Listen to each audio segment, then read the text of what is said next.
جو جوابات سننے کے لیے آگے بڑھ رہے ہیں وہ نمازیوں کا پورا احترام فرمائیں۔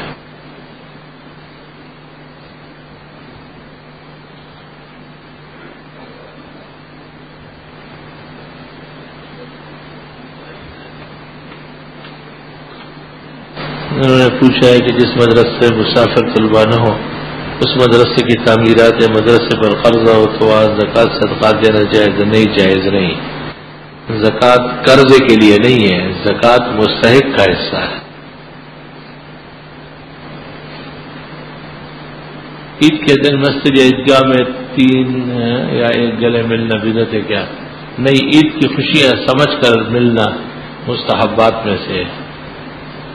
ممبر میں جانے سے کیا اعتکاف ٹوٹ جاتا ہے؟ محراب میں جاتے، ممبر اور محراب دونوں مسجد کا حصہ ہے، اعتکاف نہیں ٹوٹتا۔ میرے کاروبار میں 3 لاکھ روپے لگے ہوئے ہیں، اس سے جو آمدنی ہوتی ہے وہ گھر کی ضروریات پہ خرچ ہو جاتی ہے، سال بھر میں بچت تو کچھ بھی نہیں ہے۔ اب مجھے زکوٰۃ کتنی رقم پر دینی ہے؟ جب کچھ رقم بچی ہی نہیں ہے تو جو اصل موڑی ہے اور موجود ہے بطور تجارت کے ان پر زکوٰۃ آئے گی۔ میرے گھر والے زکوٰۃ کی مد میں دی جانے والی رقم کو تحریر کر لیتے ہیں اور اس پہ ضرورت سال بھر میں خرچ کرتے ہیں، یا کہ ضرورت مند کو زکوٰۃ کی نیت کر کے دیتے ہیں۔ ٹھیک ہے، بہرحال جب رقم ادا ہوگی تو زکوٰۃ ادا ہوگی، اس وقت تک زکوٰۃ ادا نہیں ہے۔ تراویح کا ثواب بھی اپنے مرحوم کو بخش سکتے ہیں؟ جی ہاں، نوافل جو اضافی نماز ہے اس کا ثواب بخشا جائے۔ مؤکدات، واجبات، فرائض یہ آدمی تک ہے۔ اذان شروع ہونے کے بعد دوا کھائی، کیا یہ روزہ ہوا یا دوبارہ رکھیں؟ اذان تو 3-4 منٹ بعد ہوتی ہے، پہلے سارن بجتی ہے، اور غالب گمانی ہے کہ وقت ہو چکا تھا اور اس کے 2-3 منٹ بعد آپ نے دوا کھائی، اس لیے آپ کا روزہ نہیں ہوا۔ صلاۃ تسبیح باجماعت پڑھنا حرام، ناجائز، گناہ کبیرہ ہے۔ لفظ خدا قرآن پاک میں نہیں ہے۔ اللہ تعالیٰ کے سب ناموں کے لیے قرآن میں ہونا ضروری نہیں ہے۔ اللہ تعالیٰ کے بہت سارے نام ہیں، کب اور کس نے استعمال کیا؟ لفظ خدا لم یلد ولم یولد سے نکلا ہے، خود یعنی نہ کسی سے پیدا ہے نہ اس سے کوئی پیدا ہے، اور یہ اللہ کے اسماء میں سے مبارک نام ہے، اس کا استعمال زیادہ بہتر ہے۔ شوال کے 6 روزے کی کراہیت میں دلائل مختصر بیان کیے، ہم تسلیم کرتے ہیں، مگر دوسرے کی فضیلت بھی بڑی وارد ہے، جبکہ عوام اس میں اکثر لوگ ان روزوں کو نیت ثواب کے ساتھ رکھتے ہیں۔ درست بات یہ ہے کہ حنفی فقہ میں شوال کے 6 روزے مکروہ اور ناپسندیدہ ہے۔ حنفی فقہ کی سب سے بڑی کتاب محیط برہانی جلد 4 صفحہ 61 پر برہان الدین نے نقل کیا ہے، الصیام التی المنی عنہا، وہ روزے جس سے منع آیا ہے ان میں سے 23 شوال ہے۔ ہماری تحقیق اٹل ہے کہ شوال کے 6 روزے امام ابو حنیفہ اور امام مالک کے مذہب میں ناجائز اور مکروہ ہے، اور یہ روزے نہ رکھے جائیں۔ جو لوگ اور باتیں کرتے ہیں ان کے ادلہ کمزور، بھونڈے، گری پڑی کمزور باتیں ہیں۔ میں نے احسن المقال میں اس کا مکمل جائزہ لیا ہے، اور ملک کے مقتدر فقہاء و اکابر نے اس کی تائید کی ہے۔ مال وقف کا ناحق اور بیجائے استعمال کیسا ہے؟ مثلا کسی نے مخصوص قسم کی کرسیاں جو معذورین کے لیے مساجد میں رکھتے ہوئے کہ آسانی سے نماز پڑھے، اگر ٹھیک ٹھاک آدمی بغیر کسی عذر کے ویسے ہی استعمال کرے، ناجائز ہے، بری بات۔ کیا عورت جو اعتکاف میں بیٹھی ہو بخار کی حدت کو کم کرنے ٹھنڈک کے لیے غسل کر سکتی ہے؟ غسل کے لیے معتکف نہیں جا سکتا، قضاء حاجت کے لیے جا کر بغیر ارادے کے اپنے اوپر پانی ڈال دیا تو اجازت ہے، یہاں تک کہ معتکف جمعے کا غسل بھی نہیں کرے گا۔ سجدے میں سر رکھ کر دعائیں مانگنا، نمازوں کے بعد عوام کی عادت ہے دعا مانگتے مانگتے پھر سجدے میں چلے جاتے ہیں، دعا مانگتے ہیں۔ فتاوی عالمگیری جلد اول فصل فی السجدات میں لکھا ہے ان کو منع کر دیا جائے، یہ ناجائز اور بدعت کا طریقہ ہے۔ زندگی میں جو نمازیں قضا ہوگی اس کا فدیہ کیسا ہے؟ فدیہ نہیں ہے، نمازیں پڑھنی ہے۔ جب نمازوں کا وقت نہ رہے تو پھر فدیہ ہے۔ روزے میں احتلام ہو جانے سے روزہ نہیں ٹوٹتا، احتلام کرانے سے روزہ ٹوٹتا ہے۔ کیا ماں بیٹی کو اور بھائی کو بہن کو زکوٰۃ دے سکتے ہیں؟ ماں بیٹی کو، بیٹی ماں کو نہیں، البتہ بہن بھائی جب مستحق اور فقراء ہو ان کو زکوٰۃ دی جا سکتی۔ میری بہن کے پاس 2 تولے سونا اور 4,000 روپے نقد ہے، کیا اس زکوٰۃ؟ نہ، 1 تولے سونا 13,000 روپے کا ہے۔ اب تو مفتیان کہتے ہیں کہ 1 تولہ سونا جس کے پاس ہو وہ بھی زکوٰۃ دے گی، یعنی رقم کے اعتبار سے۔ جیسے کہ بدعتی مسلک کے لوگ کہتے ہیں کہ ہاں حضرت کا سایہ نہیں، جبکہ وہ تو انسانوں میں سے، قرآن و حدیث میں اس کا ذکر ہے، قرآن و حدیث میں ہے کہ سایہ تھا، سورۃ رعد میں ہے کہ ہر چیز کا سایہ ہے اور وہ اللہ کے سامنے سجدہ کرتا ہے۔ اور بخاری اور مستدرک کے حاکم کی حدیث میں نے پیش کی کہ ہاں حضرت صلی اللہ علیہ وسلم کا باقاعدہ سایہ تھا۔ قبر پر کھڑے ہو کر فاتحہ پڑھتے وقت ہاتھ اٹھائے جائیں گے یا نہیں؟ قبر پر دعا مانگتے وقت ہاتھ اٹھانا چاہیے۔ مسلم شریف کتاب الجنائز صفحہ 113 فرفع یدیہ 3 مرات، حضرت نے 3 دفعہ دعا مانگی قبرستان میں اور تینوں دفعہ ہاتھ اٹھائے۔ ہمارے خالو سید تھے، کیا ہم خالہ کو زکوٰۃ دے سکتے ہیں اور وہ اس بچوں پر خرچ کر سکتی ہے؟ خالو کا انتقال ہو چکا ہے، زکوٰۃ کا تعلق مرنے جینے سے نہیں ہے، نہ خالہ و خالو سے، زکوٰۃ کا تعلق مستحق سے ہے۔ اگر وہ مستحق ہے یعنی ان کے پاس 52.5 تولے چاندی یا اس برابر کا سرمایہ نہیں ہے تو آپ زکوٰۃ دے سکتے ہیں، ورنہ نہیں۔ کچھ لوگ کہتے ہیں کہ نماز تہجد پڑھنے کے لیے شرط ہے، تہجد پڑھنے سے قبل پوری رات سے کچھ دور سونا نہیں، سونا ضروری نہیں ہے، وقت ہو جائے تو سوئے بغیر بھی تہجد پڑھ سکتے ہیں۔ ہاں بہتر ہے کہ تھوڑا آرام کرے پھر اٹھے۔ جن نمازوں کے بعد سنتیں ہیں جیسے ظہر مغرب عشاء، ان میں سنتوں کے لیے جگہ بدلتے وقت آیت الکرسی پڑھنا کیسا ہے؟ بہتر ہے۔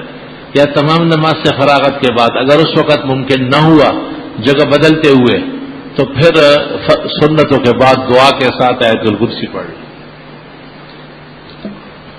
گنجین اسرار کیسی کتاب ہے؟ کیا کتاب مولانا انور شاہ کی ہے؟ نہیں، ان کی طرف منسوب ہے، شاید ان کی کچھ دعائیں وغیرہ دیکھ کر کے لکھی گئی ہے۔ عشاء نماز پڑھے بغیر سو گیا، رات 3-4 بجے اٹھا اور نماز پڑھ لی اور تراویح بھی ادا کر لی، کیا نماز ہو گئی؟ جی ہو گئی، لیکن جماعت کا نماز اور جماعت کا ثواب سے محروم ہو گئی۔ جس نے داڑھی کاٹی تو اس نے گویا آپ کے سینے مبارک پر چھرا مارا، کیا اس طرح کی کوئی حدیث ہے؟ اس طرح کی حدیث تو نہیں، البتہ یوں ہے جس نے میری سنت کو قتل کیا گویا کہ اس نے مجھے قتل کیا، یہ روایت موجود ہے۔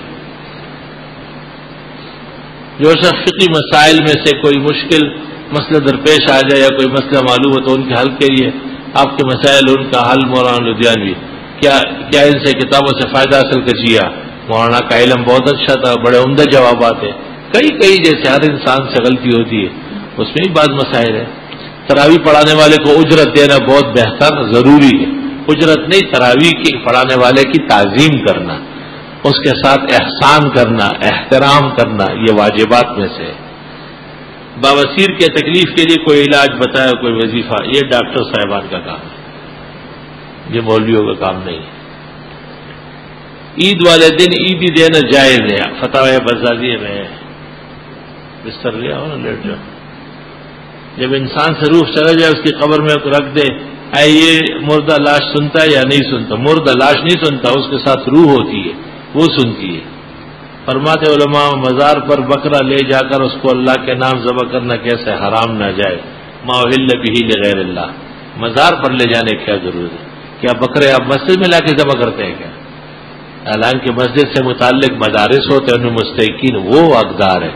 مزارات پر جو بیٹھے ہیں ان کو دیکھو، قہر الہی، کسی کی آنکھ نکلی ہوئی، کسی کا پیچھے کا حصہ آگے آیا ہوا، کسی کی ٹانگ مڑی ہوئی، تو بابا پہلے ان کو ٹھیک کرے جو 24 گھنٹے وہاں ڈیرا ڈالے ہوئے۔ اللہ دکھاتا ہے کہ یہاں ہر وقت قہر نازل ہوتا ہے۔ کیپٹن عثمانی کے عقائد قرآن و سنت کی روشنی میں گمراہی کے اور دجل کے تھے، غلط آدمی تھا۔ ہم راستے میں ہوں اور نماز کا وقت ہو جائے اور وہاں صرف بدعتی کی مسجد ہو اور دوسری مسجد نہ ہو تو کیا وہاں نماز پڑھنا جائز ہے؟ نہیں، جائز نہیں، بدعتی کی اقتداء میں نماز نہیں پڑھ سکتے۔ روزے کا کفارہ جو 2 مہینے لگاتار روزے رکھنا ہے، اگر درمیان میں سفر، مجبوری یا بیماری کا آ جائے تو وہ جو روزے رکھے وہ ختم ہو گئے، نئے سرے سے پھر 2 مہینے رکھے۔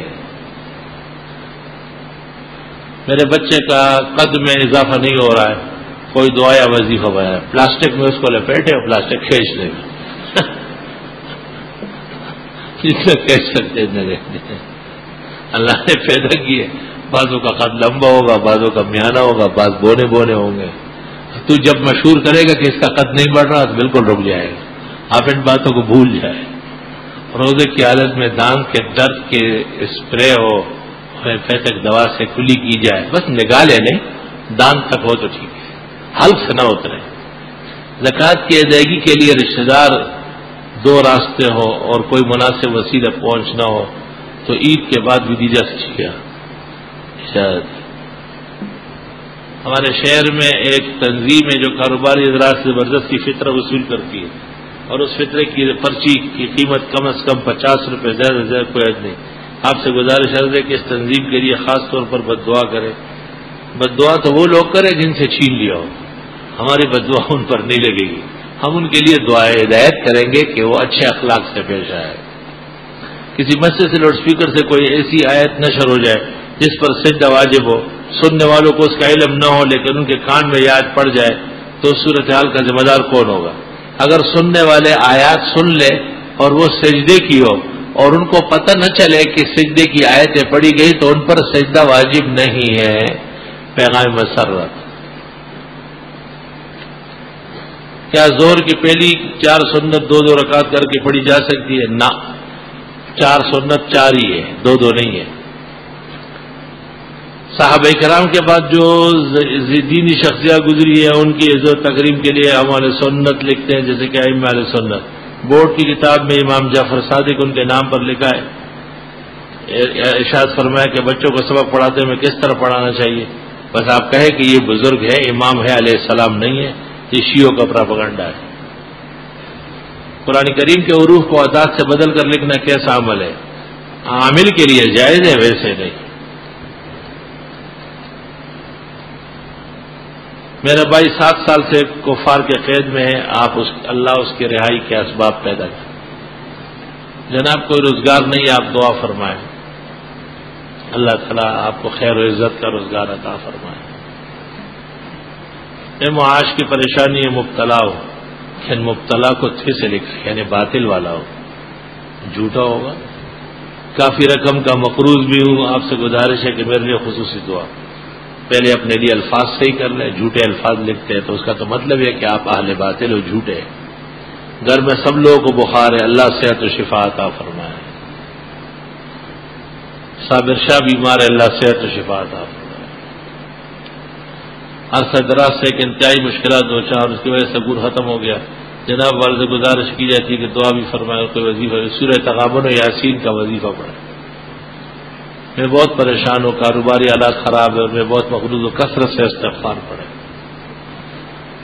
میں بہت پریشان ہوں، تمہاری پریشانی ہے، اللہ سبب پیدا فرمائے، استغفار کی کثرت کرے۔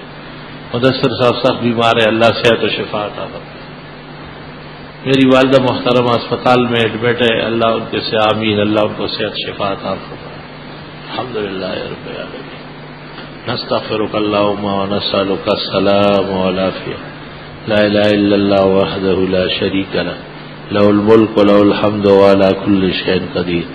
جنہوں نے تکلیفوں کا ذکر کیا، اللہ ان کی تکلیفیں دور فرمائے۔ جو بیمار ہے صحت شفا دے، جو بے روزگار ہے عزت کا کاروبار عطا فرمائے۔ جن کی اور کوئی گھٹن و تکلیف ہے، اللہ سب کے حال پر احسان فرمائے، سب کی مدد فرمائے، سب کو کونین کی سعادت عطا فرمائے۔ صلی اللہ تعالی